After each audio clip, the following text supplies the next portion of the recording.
Depuis le début de l'offensive russe sur le sol ukrainien, les images de bombardements, de chars qui entrent dans les villes, de résistance au cocktail Molotov font le tour des réseaux sociaux. Deux armées qui s'entrechoquent. Une nation qu'on croyait fragile et divisée et qui lutte avec détermination contre un géant russe qui semble à la peine. La guerre de l'image, la bataille de l'émotion, ce sont les sujets que nous évoquerons très bientôt avec nos reporters Eric et Jordan. Ils sont actuellement à Odessa, dans le sud de l'Ukraine, au cœur du conflit. Mais je voulais vous parler aujourd'hui d'une guerre dans la guerre, une guerre de marginalité, une propagande très ciblée qui permet de mettre un effet loupe sur l'aspect le plus caricatural de ce conflit. On va essayer de le traiter avec un maximum d'impartialité.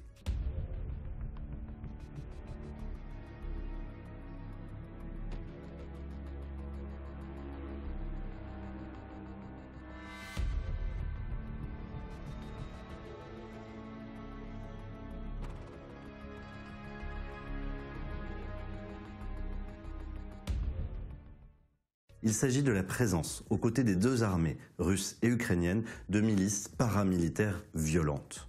Côté ukrainien, il y a la division Azov. Elle est créée en 2014 par Arsen Avakov, qui est alors ministre de l'Intérieur de l'Ukraine.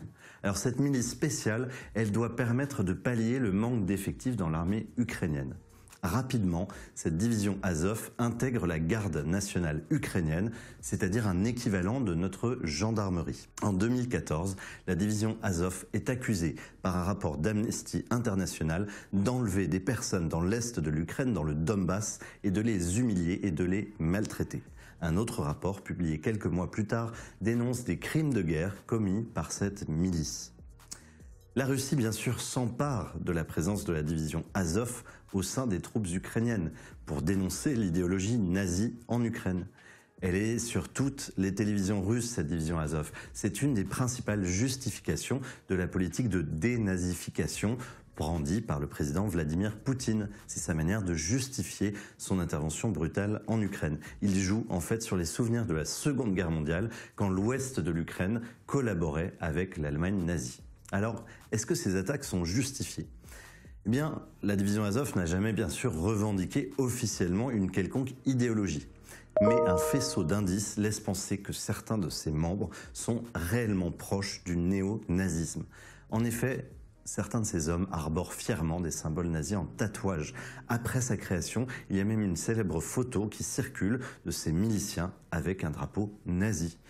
De plus, la division Azov reprend la Volksangel, qui est inversée, qui est aux couleurs de l'Ukraine et qui fut, lors de la Seconde Guerre mondiale, le symbole de la 2e division SS. Nous avons pu avoir aussi accès au fil Telegram de cette division et en effet, on y exhibe le cadavre des ennemis, on y exhibe des prisonniers effarés, ce qui est contraire bien sûr au droit international.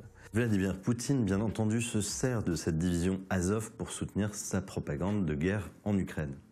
Il se réfère à une longue rhétorique russe, celle de l'antifascisme, qui est d'ailleurs une rhétorique plutôt soviétique. Il veut donc, comme on l'a dit, dénazifier le pays et dénonce de présumés génocides qui auraient été commis contre les populations russophiles dans le Donbass. Ce qui est vrai, c'est qu'il y a eu tout de même près de 10 000 morts depuis 2014 dans cette région. Côté russe, il y a également une milice qui sévit aux côtés de l'armée et qui sert la propagande ukrainienne. C'est le miroir inversé.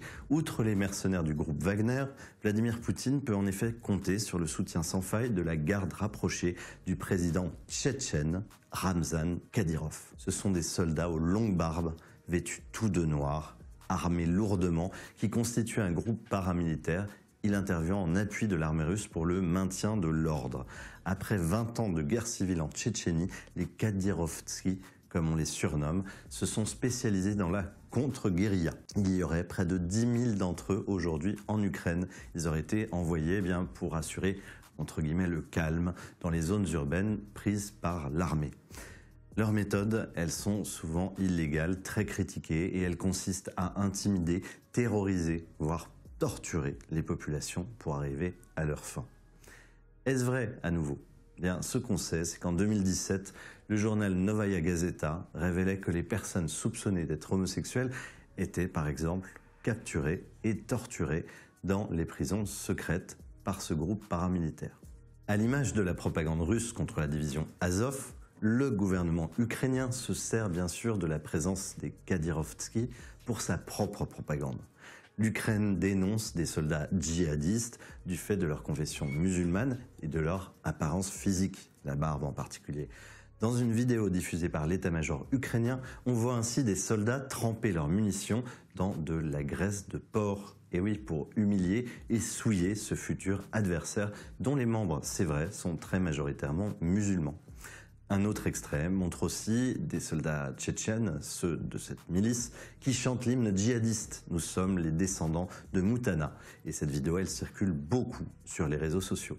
Alors de la même façon que la Russie va utiliser la division Azov pour justifier une dénazification, eh bien les Ukrainiens veulent transformer cette guerre en un conflit religieux et ethnique à travers ces Tchétchènes. Pourtant, il faut préciser que ces soldats tchétchènes ont été engagés précédemment contre les rebelles du Daghestan, qui ont par la suite rejoint Daesh. Et en fait, les Kadyrovtsi sont donc, aux yeux de l'État islamique, en situation d'apostasie. Alors quel est le bilan de l'emploi de ces deux milices ? À ce jour, il est difficile de mesurer leur poids sur le champ de bataille, on le saura plus tard. En revanche, dans la guerre de l'image, l'avantage est incontestablement à l'Ukraine. En effet, l'arrivée sur le terrain des Tchétchènes a soudé les Ukrainiens contre l'envahisseur russe. Il vient lézarder le récit poutinien. Mais oui, c'est difficile pour lui de raconter une retrouvaille entre peuples frères qui étaient empêchés par un régime corrompu et nazifié, alors qu'on laisse des barbus avec des tapis de prière pacifier le berceau religieux et identitaire de la Russie. Au niveau international, les images des Tchétchènes hurlant Allahu Akbar qui circulent dans toute la presse, eh bien, elles décontenancent les derniers sympathisants du régime de Vladimir Poutine.